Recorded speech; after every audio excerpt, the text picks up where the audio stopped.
From today, we will start your next session. In the last lecture, हमने जो लिया था वो है system views and the user views. आप user point of views and system point of views operating system के क्या concept है वो हमने लास्ट लेक्चर में लिए थे. Today we will discuss and continue with the further topics. यहाँ पे आज हम देखने वाले हैं डिफाइनिंग ऑपरेटिंग सिस्टम. अब यहाँ पे हम कुछ ऑपरेटिंग सिस्टम की डेफिनेशंस क्या है. In universally there is no definition of operating system. आप ऑपरेटिंग सिस्टम को अलग अलग वे से उसको डिफाइन कर सकते हो. तो पॉइंट वाइज हम देखते हैं one by one. Operating system exist to offer a reasonable way to solve the problem of creating a usable computing system. यानी यहाँ पे आपके जो प्रॉब्लम्स आप देते हो या जो कमांड आप देते हो it will be solved in a efficient manner through the operating system. The fundamental goal of operating computer system is to execute the user program and to make solving user problem easier. जैसे last time भी मैंने बताया कि सबसे important गोल क्या है आपके system का, आपकी कमांड एग्जीक्यूट करना और आपको कम से कम इफ़िशिएंटली आपको आउटपुट जनरेट करके देना. Since the hardware along is not a particularly easy to use application program are developed. यानी सिर्फ हार्डवेयर का काम नहीं है इस केस में, तो आपके सॉफ्टवेयर का भी रोल उतना ही इम्पोर्टेंट है. आपके सॉफ्टवेयर का रोल उतना ही इम्पोर्टेंट है इन computer system. These programs require certain common operations such as those controlling the input output devices. यानी आपके इनपुट आउटपुट डिवाइसेस जो अटैच्ड है आपके कंप्यूटर सिस्टम के साथ उसको कंट्रोल करने के लिए आपको कुछ एप्लीकेशन प्रोग्राम्स जो है वो इंस्टॉल करना पड़ता है और वो बाय डिफ़ॉल्ट आपके सिस्टम के अंदर इंस्टॉल रहते ही है. Once you install your operating system तो वो ऑटोमेटिकली इंस्टॉल हो जाते हैं सब programs. Common functions of controlling and allocating resources are brought together into a one piece of software. It is called as operating system. वही बताया मैंने कि आपके जितने भी रिसोर्सेस है उसको कंट्रोल करने के लिए और उसको अलोकेट करने के लिए जो एक सॉफ्टवेयर इंस्टॉल किया जाता है उसको कहते हैं operating system. Means in your computer system there is a hardware, there is a softwares and वो सभी सॉफ्टवेयर्स और हार्डवेयर्स को सभी रिसोर्सेज को कंट्रोल करने के लिए, अलोकेट करने के लिए, कंट्रोल करने के लिए, मैनेज करने के लिए जो एक सिंगल सॉफ्टवेयर इंस्टॉल किया जाता है it is called as operating system. यानी operating system is a kernel. ठीक है, वो हार्ट है आपके सिस्टम का, आपके कंप्यूटर सिस्टम का वो हार्ट है क्योंकि उसके थ्रू ही सभी को कंट्रोल किया जा रहा है, सभी को प्रॉपरली अलोकेट किया जा रहा है in a multitasking environment, even that in a single tasking environment. The more common definition and the one that we usually follow is that the operating system is the one program running at all the time on your computer, usually called as kernel. जैसे मैंने बताया कि आप operating system को kernel बोल सकते हो. Kernel means the heart of your system. आपके सिस्टम का वो एक हार्ट है, ठीक है, जो ऑल द टाइम रन होते रहता है. वो एक ऐसा सॉफ्टवेयर है, एक ऐसा प्रोग्राम है. Once your system is on, आपने जैसे सिस्टम को ऑन किया और जब तक कि आप उसको ऑफ नहीं करते हो, ठीक है, टर्न ऑन किया, जब तक आप टर्न ऑफ नहीं करते हो सिस्टम को तब तक ऑल द टाइम आपका जो ये ऑपरेटिंग सिस्टम है ये रनिंग में रहता है.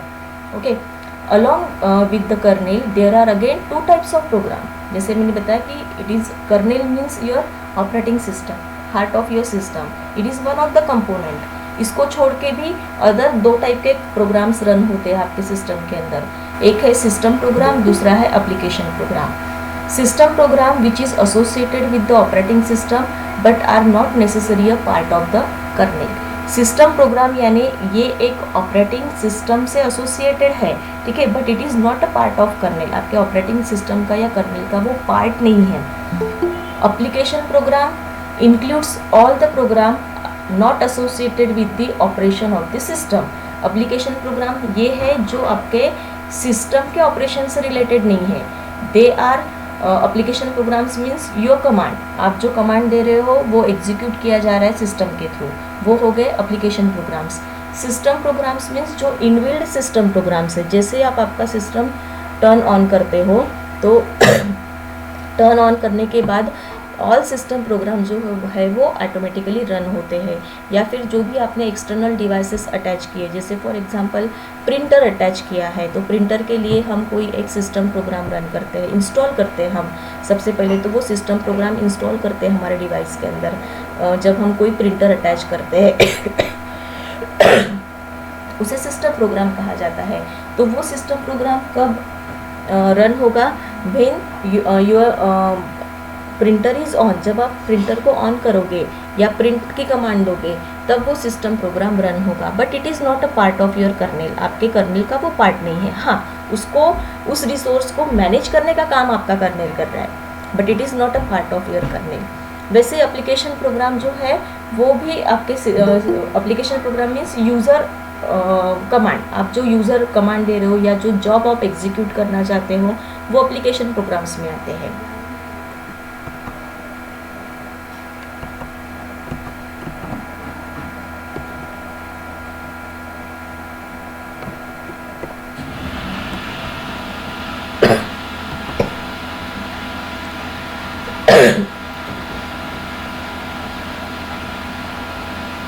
सो this is the outlook diagram of your system. आपके कंप्यूटर सिस्टम की एक आउटलुक डायग्राम है। जैसे सबसे ऊपर आप देखोगे तो यूज़र्स है, यूज़र्स क्या कर रहे हैं? एप्लीकेशंस रन कर रहे हैं, एप्लीकेशन रन कर रहे हैं यानी जॉब जो है वो एग्जीक्यूट कर रहे हैं यूज़र्स, ठीक है। उसके बाद डेटाबेस सिस्टम आता है। अगर आपका एग्जीक्यूशन डेटाबेस सिस्टम है, कुछ फाइल आप क्रिएट कर रहे हो, उसको स्टोर कर रहे हो परमानेंटली, या कुछ डेटाबेस क्रिएट कर रहे हो, ठीक है, एम्प्लॉय का डेटाबेस क्रिएट कर रहे हो, स्टूडेंट का डेटाबेस क्रिएट कर रहे हो, तो यूज़र के जो जॉब्स है it will be based on application, it will be based on database, या फिर it will be based on hardware. अगर आपको सिर्फ एक प्रिंट की कमांड देनी है तो वो हार्डवेयर बेस्ड हो गया आपका जॉब। बट इन सबको मैनेज करने का काम कौन करता है? तो ऑपरेटिंग सिस्टम। जैसे ही आपका जॉब आ गया, जैसे आपकी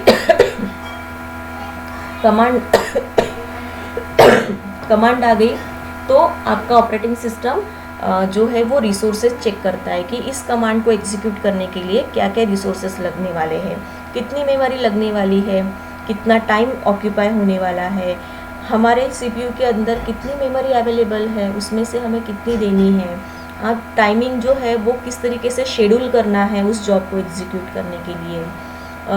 प्रिंट की कमांड देनी है तो प्रिंटर के लिए वो पर्टिकुलर सिस्टम सॉफ्टवेयर इंस्टॉल है क्या, उसको पॉपुलेट करो, उसको रन करो, वो प्रॉपरली हो रहा है क्या। तो ये सब चीज़ें मैनेज करने का काम करता है operating system. Modern computer system, अब हम जो कंप्यूटर सिस्टम देख रहे हैं उसे हम मॉडर्न कंप्यूटर सिस्टम कहते हैं, क्योंकि उसमें उसके थ्रू हम ये सब चीज़ें कर सकते हैं, जैसे ग्राफिक्स एडाप्टर, मॉनिटर अगर आउटपुट डिवाइसेस है, ठीक है, ग्राफिक्स एडाप्टर है, उसके थ्रू हम वीडियोस रन करते हैं, पिक्चर्स देखते हैं, ग्राफिक्स ड्रॉ करते हैं। USB कंट्रोलर मीन्स जो USB बेस्ड रहते हैं, जो हम एक्सटर्नल डिवाइसेस अटैच कर सकते हैं, कीबोर्ड अटैच कर सकते हैं, माउस अटैच कर सकते हैं, प्रिंटर अटैच कर सकते हैं। उसके साथ साथ हम कोई LCD कोई है डिवाइस है हमारे पास, वो भी हम अटैच कर सकते हैं। डिस्क कंट्रोलर यानी हार्ड डिस्क आपकी जो भी है, तो वो हार्ड डिस्क भी हम एक्सटर्नली इंस्टॉल कर सकते हैं हमारे सिस्टम के अंदर। CPU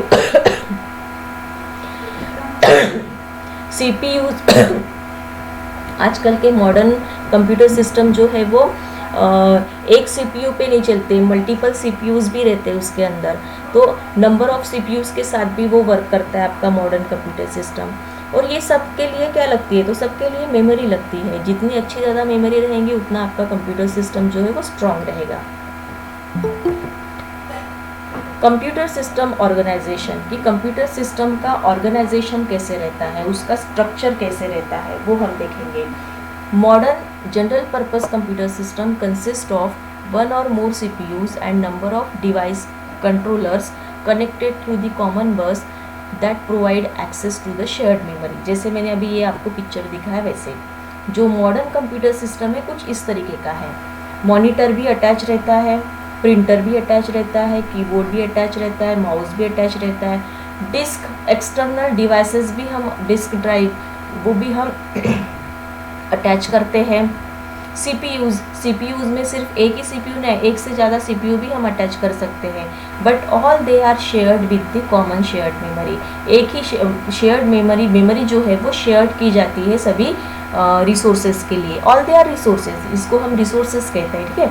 ये सभी रिसोर्सेज के लिए कॉमन शेयर मेमोरी जो है वो शेयर की जाती है। Each device controller is in a charge of specific type of device. For example disk drive हो गया, ऑडियो डिवाइसेस हो गया और वीडियो प्लेज हो गया। Each device controller has a local buffer. हर एक डिवाइस के लिए उसका लोकल बफर रहता है, ठीक है। ये जैसे अभी आप यहाँ पे दिख रहा है आपको कि रिसोर्सेज जो है वो अलग अलग रिसोर्सेज है। मॉनिटर एक रिसोर्स हो गया, यूएसबी कंट्रोलर हो गया, डिस्क कंट्रोलर हो गया, सीपीयू, एक से ज़्यादा सीपीयू रह सकते हैं।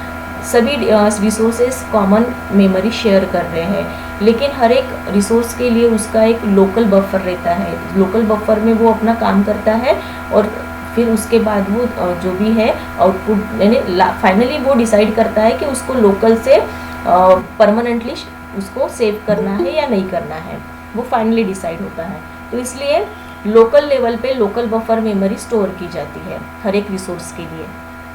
CPU moves the data from the main memory to the local buffer।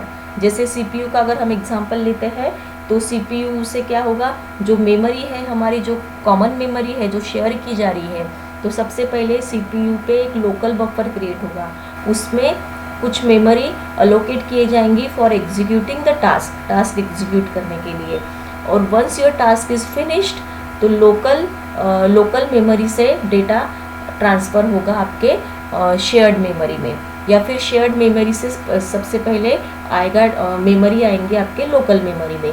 जैसे टास्क कंप्लीट हो जाता है तो लोकल मेमोरी से डेटा ट्रांसफ़र होगा शेयर्ड मेमोरी में।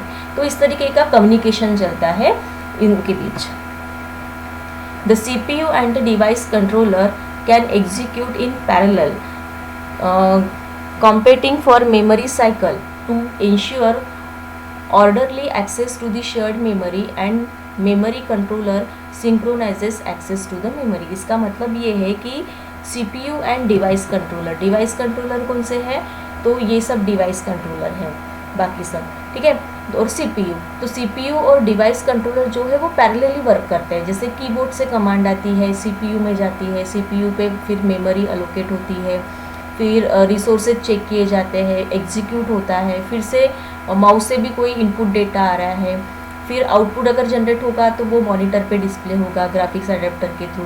तो ये सब है वो साइमल्टेनियसली वर्किंग में चलती है ये सब प्रोसेस। तो जब ये साइमल्टेनियसली वर्किंग में चल रही है, एक का काम ख़त्म हो रहा है, दूसरे को मेमोरी अलोकेट की जा रही है, वो अपना काम ख़त्म करने के बाद तीसरे को मेमोरी अलोकेट की जा रही है, तीसरे का जॉब स्टार्ट हो रहा है, तो इन सब पे कंट्रोल किसका होना चाहिए? All they are controlled by the operating system के थ्रू कंट्रोल किया जा रहा है। तो अब हम आते हैं कंप्यूटर स्टार्टअप पे। सबसे पहले हम जब हमारा कंप्यूटर सिस्टम स्टार्ट करते हैं तो क्या होता है, उसे कहा जाता है बूटस्ट्रैप प्रोग्राम। यानी जब हम बूटिंग कहते हैं, हम उसको कहते हैं बूटिंग। जब हम हमारा डिवाइस स्टार्ट करते हैं, ठीक है, तो स्टार्ट करने के बाद बूटस्ट्रैप प्रोग्राम रन किया जाता है, उसे कहते हैं bootstrap program. Is loaded at the power up और द रिबूट। जब हम रिबूट जब करते हैं हमारा कंप्यूटर या फिर पावर अप करते हैं, तब ये बूटस्ट्रैप प्रोग्राम लोड किया जाता है। A bootstrap program is a program that initialise the operating system during startup. तो बूटस्ट्रैप का काम क्या होता है? ऑपरेटिंग सिस्टम को स्टार्ट करना। तो ऑपरेटिंग सिस्टम कंपोनेंट कब स्टार्ट होता है? Once your bootstrap program is run. जब आपका सिस्टम का बूटस्ट्रैप प्रोग्राम रन होगा तब आपका ऑपरेटिंग सिस्टम जो है वो स्टार्टअप होगा। तो जब वो स्टार्टअप होता है तो क्या क्या होता है? Typically stored in the ROM, generally called as firmware. ROM यानी क्या होता है? रीड ओनली मेमोरी, ठीक है। रोम का लॉन्ग फॉर्म है रीड ओनली मेमोरी। जब आपका ऑपरेटिंग सिस्टम स्टार्टअप होता है तो वो रीड ओनली मेमोरी में स्टोर की जाती है ऑपरेटिंग सिस्टम, ठीक है। Initialize all the aspects of system. वो क्या करता है ऑपरेटिंग सिस्टम? आपके सिस्टम को लगने वाले जितने भी एस्पेक्ट्स है सबको इनिशियलाइज करने का काम करता है। Load operating system kernel and start the execution. तो जैसे ये बूटस्ट्रैप प्रोग्राम रन हो गया, जैसे आपने आपकी सिस्टम रिबूट की या फिर स्टार्ट पावर अप किया, जैसे पावर अप किया तो ये बूटस्ट्रैप प्रोग्राम इनिशियलाइज हो गया। वो प्रोग्राम का काम क्या है, आपके ऑपरेटिंग सिस्टम को इनिशियलाइज करना। ऑपरेटिंग सिस्टम सबसे पहले रोम में जनरली स्टोर होता है, ठीक है, उसे फर्मवेयर कहा जाता है। फिर वो धीरे धीरे आपके सिस्टम को लगने वाले जितने भी कंपोनेंट्स है सबको इनिशियलाइज करने का काम करता है। कंपोनेंट यानी आपके सिस्टम को अटैच जितने भी कंपोनेंट्स है, माउस अटैच है, कीबोर्ड अटैच है, मॉनिटर है, डिस्क ड्राइव है, ये सब कंपोनेंट्स है, कीबोर्ड है, तो ये सबको इनिशियलाइज करने का काम करता है operating system. Okay, then load operating system kernel and start the execution. इसीलिए जब भी हम हमारा कंप्यूटर सिस्टम जो है वो हम जब ऑन करते हैं तो एकदम से ऑन करते बराबर आपका कंप्यूटर ऑन नहीं होता है, इट टेक्स सम टाइम, वो कुछ देर के बाद ऑन होता है, क्योंकि सबसे पहले तो बूटस्ट्रैप प्रोग्राम एग्जीक्यूट होता है, वो आपके ऑपरेटिंग सिस्टम को इनिशियलाइज करता है। आपके ऑपरेटिंग सिस्टम क्या करती है, ऑपरेटिंग सिस्टम सबसे पहले लोड होती है रोम में, ठीक है। रोम में लोड होने के बाद वो क्या करती है, जितने भी रिसोर्सेस अटैच्ड है आपके डिवाइस के साथ, ठीक है, सभी रिसोर्सेज को वो इनिशियलाइज करती है और फिर वो धीरे धीरे एग्जीक्यूट करना स्टार्ट करती है और थोड़ी देर के बाद आपका सिस्टम जो है वो वर्किंग इस पे आ जाता है, वर्किंग स्टेट पे आ जाता है। Once the kernel is loaded and executing, it can start providing services to system and its users. जैसे ही कर्नेल लोड हो गया, कर्नेल यानी ऑपरेटिंग सिस्टम, जैसे ऑपरेटिंग सिस्टम लोड हो गई और उसने सभी रिसोर्सेज को इनिशियलाइज करना स्टार्ट कर दिया, तो धीरे धीरे सभी सर्विसेज जो है आपके सिस्टम के स्टार्ट हो जाते हैं और वो फिर आपको प्रोवाइड करती है, सभी सर्विसेज को प्रोवाइड करता है, यूज़र को प्रोवाइड करता है सभी सर्विसेज। यानी आपका मॉनिटर ऑन हो जाता है, कीबोर्ड वर्क करने लगता है, माउस वर्क करने लगता है, प्रिंटर वर्क करने लगता है। Some services are provided outside of the kernel by the system program that are loaded into memory at boot time to become a system processes that run the entire time of the kernel is running. इसका मतलब ये है कि कुछ हमारे ऐसे services रहते हैं जो एक्सटर्नली रन होते हैं, जैसे प्रिंटर हो गया या फिर जो हम एक्सटर्नल डिवाइसेस अटैच कर रहे हैं, तो उसके लिए सिस्टम प्रोसेसेस वर्क होते हैं या सिस्टम प्रोसेसेस रन किए जाते हैं by the kernel. The occurrence of an event is usually signaled by an interrupt. तो जो भी इवेंट ऑकर होता है उस केस में इंटरप्ट क्रिएट होता है उस इवेंट के लिए। जैसे फॉर एग्जांपल ये इनिशियलाइज हो गया, आपने जैसे स्टार्ट किया आपका सिस्टम स्टार्ट होने के बाद क्या होता है, सबसे पहले बूटस्ट्रैप प्रोग्राम रन होता है। बूटस्ट्रैप प्रोग्राम क्या करता है, ऑपरेटिंग सिस्टम को इनिशियलाइज करता है। ऑपरेटिंग सिस्टम किसको इनिशियलाइज करता है, वो सभी रिसोर्सेज जो आपके डिवाइसेस को अटैच्ड है। फिर कर्नेल स्टार्ट होता है, कर्नेल लोड होता है, एग्जीक्यूट होता है, फिर धीरे धीरे यूज़र को वो सब सर्विसेज मिलती जाती है जो आपके सिस्टम के अंदर है, यानी कीबोर्ड एक्टिवेट हो जाता है, माउस एक्टिवेट हो जाता है और कुछ डिवाइसेस है वो एक्टिवेट हो जाते हैं, ठीक है, रनिंग में आ जाते हैं। फिर ऐसे कुछ डिवाइसेस है जो एक्सटर्नली अटैच्ड है आपके सिस्टम के साथ, तो उसके लिए हम सिस्टम प्रोसेसेस क्रिएट होते हैं, यानी बूट टाइम पे उसके लिए सिस्टम प्रोसेसेस क्रिएट होते हैं।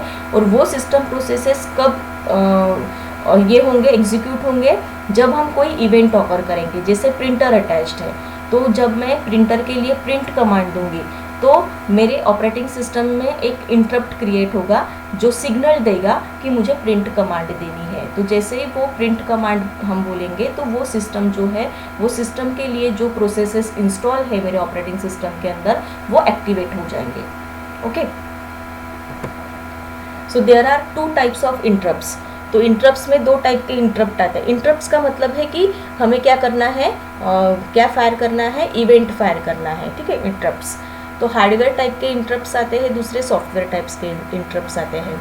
अ डिवाइस में trigger an interrupt by sending a signal to CPU usually by the way of system bus. तो जब भी हम कोई इवेंट देते हैं, जैसे हमने प्रिंट कमांड दी, ठीक है, printer is the part of hardware, तो जैसे हमने प्रिंट कमांड दी, तो प्रिंट कमांड दी तो आपका इंटरप्ट ट्रिगर हो गया।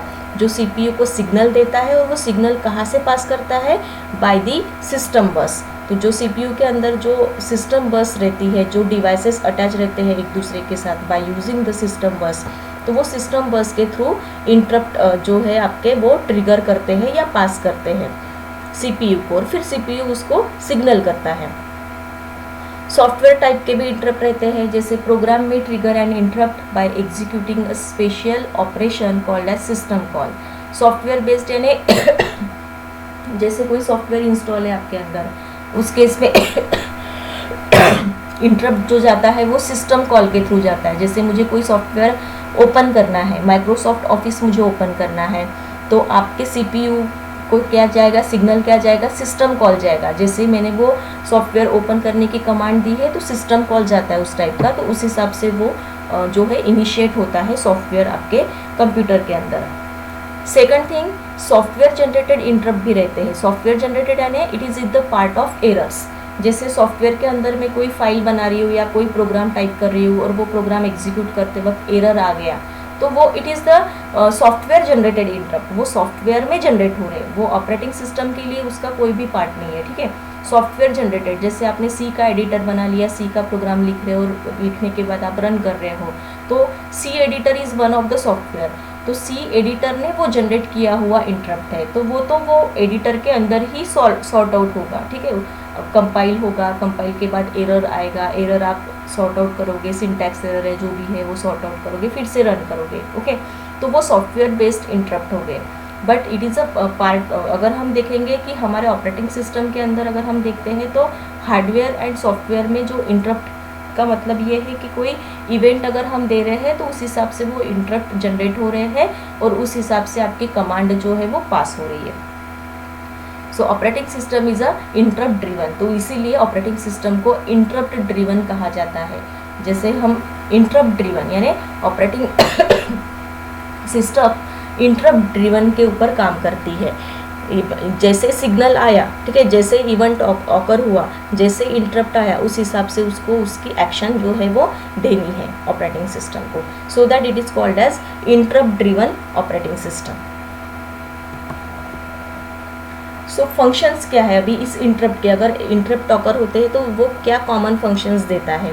When an interrupt occur, operating system preserve the state of CPU by storing the registers and program counter। आपको ये पार्ट जो है वो, जैसे आप माइक्रो प्रोसेसर वगैरह पढ़ोगे उसमें आपको ये सब रजिस्टर्स एंड प्रोग्राम काउंटर्स क्या रहते हैं वो पता चल जाएगा आपको, ठीक है, माइक्रो प्रोसेसर्स में।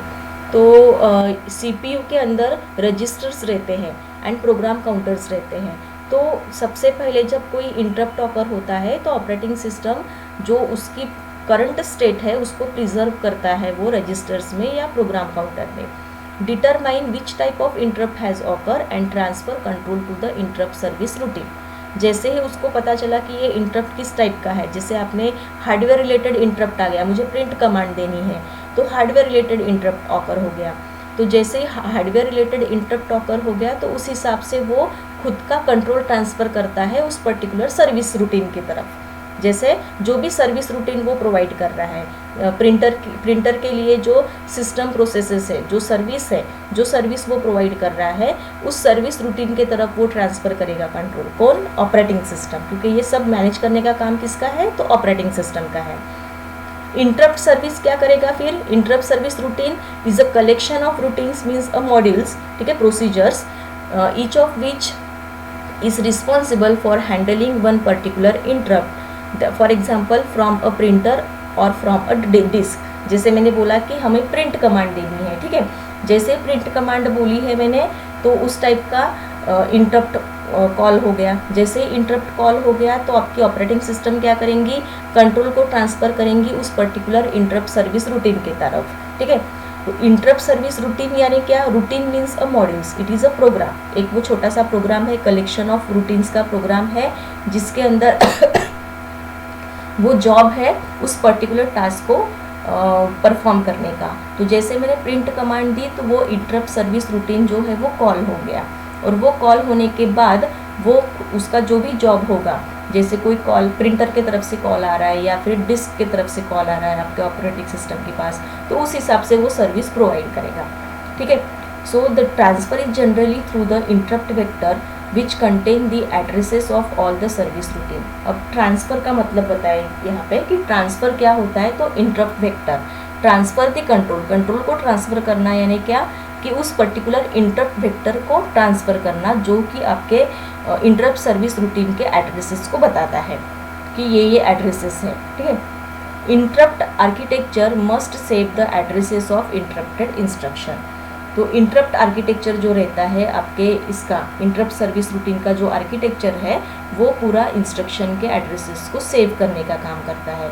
सो this is the functionality of interrupt. Interrupt का मतलब क्या है कि आपके टास्क को परफॉर्म करने के लिए अगर कोई रिसोर्स लग रहा है, ठीक है, hardware, it is in the terms of hardware, it is in the terms of software, जो भी टास्क आप परफॉर्म कर रहे हो आपके डिवाइस पे, आपके कंप्यूटर सिस्टम पे, उसको एग्जीक्यूट करने के लिए जो भी रिसोर्स लगने वाला है, तो उसके लिए हमें इंटरप्ट भेजना है, यानी हमें कमांड भेजनी है। ठीक है, जैसे मैंने प्रिंट कमांड दे दी, तो वो एक it is one sort of interrupt. ठीक है, जो प्रिंटर के थ्रू आने वाला है ऑपरेटिंग सिस्टम के पास। जैसे ही वो ऑपरेटिंग सिस्टम के पास आता है तो ऑपरेटिंग सिस्टम क्या कर देगा, जो भी उसकी करंट स्टेट है उसको वो प्रिजर्व कर देगा, यानी स्टोर करके रखेगा अपने सीपीयू के रजिस्टर्स और प्रोग्राम काउंटर में। और फिर उसका टास्क क्या है कि फिलहाल करंट स्टेट को प्रिजर्व करना और जो भी कमांड आई हुई है उसको एग्जीक्यूट करना। ओके, तो क्या कमांड आई है, प्रिंटर के थ्रू उसको कमांड आई है कि प्रिंट, यानी हमने यूज़र ने कमांड दी है कि मुझे प्रिंट करना है। ठीक है, वो एक इंटरप्ट ऑकर हो गया। तो जैसे ही इंटरप्ट ऑकर हो गया तो ऑपरेटिंग सिस्टम क्या करेगा, ट्रांसफ़र करेगा control to the interrupt service routine. तो ये इंटरप्ट सर्विस रूटीन किसका है, तो वो प्रिंटर का है। ठीक है, प्रिंटर के लिए जो हमने सिस्टम प्रोसेसेस है आपके ऑपरेटिंग सिस्टम के अंदर, उसमें इंटरप्ट सर्विस रूटीन है। इंटरप्ट सर्विस रूटीन यानी it is a collection of modules, एक प्रकार का वो प्रोग्राम है जो वो उसका टास्क परफॉर्म करने वाला है। तो उसकी रिस्पॉन्सिबिलिटी क्या है कि उस पर्टिकुलर कमांड को एग्जीक्यूट करना। Okay, and transfer the control का मतलब क्या होता है कि वो इंटरप्ट वेक्टर को ट्रांसफर कर रहा है, यानी which contain the addresses of all service routines. जितने भी सर्विसेज है, जितने भी इंटरप्ट सर्विसेज रूटीन है उस प्रिंटर के जो कमांड एग्जीक्यूट कर रहे हैं, सबके एड्रेसेस को सभी एड्रेसेस कंटेन है उस पर्टिकुलर इंटरप्ट वेक्टर के पास, जो ट्रांसफ़र होता है उस पर्टिकुलर रूटीन को। So this is called as functionality of your interrupt. जब इंटरप्ट होता है तो ये फंक्शनैलिटी वो फॉलो अप करता है। इस तरीके का हम टाइमलाइन बता सकते हैं कि जैसे CPU and input output devices, ये दोनों साइमल्टेनियसली वर्क हो रहे हैं। यूज़र प्रोग्राम एग्जीक्यूटिंग, यूज़र एक प्रोग्राम एग्जीक्यूट करना चाहता है। जब वो प्रोग्राम एग्जीक्यूट कर रहा है तो बीच में उसको इनपुट आउटपुट इंटरप्ट यानी इनपुट आउटपुट डिवाइसेस लगने वाले हैं। जैसे ही रिक्वेस्ट आ गई तो आपका जो इनपुट आउटपुट डिवाइस है वो फिलहाल के लिए आइडल हो गया। आइडल हो गया इसका मतलब क्या है कि रिज्यूम हो गया, जो भी करंट जॉब था वो रिज्यूम हो गया है, और अभी आप ट्रांसफ़र करने वाले हो, जो आपका रिक्वेस्ट आया है उसके तरफ आपका जो कमांड है वो ट्रांसफ़र होने वाली है। और फिर उसके बाद वो कंप्लीट होंगे कमांड, और फिर जो भी आपका करंट टास्क का वो रिज्यूम होके वो स्टार्ट हो जाएगा। तो इस तरीके से मैनेज किए जाते हैं, मल्टीपल टास्क जो है वो मैनेज किए जाते हैं through the operating system. Internally operating system के थ्रू ये सब चीज़ें मैनेज होती है। तो ये थैंक यू, ये चीज़ें हमने आज देखी है। तो आज हमने क्या क्या देखा आज हमने ऑपरेटिंग सिस्टम पूरा देखा है। उसके बाद ऑपरेटिंग सिस्टम के साथ हमने आज जो भी उसके कंपोनेंट्स रहते हैं वो कंपोनेंट्स किस तरीके से वर्क करते हैं वो हमने देखा आज। ऑपरेटिंग सिस्टम के कंपोनेंट किस तरीके से वर्क होते हैं और कौन कौन से कंपोनेंट्स हैं। फिर उसके बाद इंटरप्ट कैसे जनरेट होते हैं, ऑपरेटिंग सिस्टम किस तरीके से उस इंटरप्ट को हैंडल करता है, ये भी चीज़ हमने देखी आज।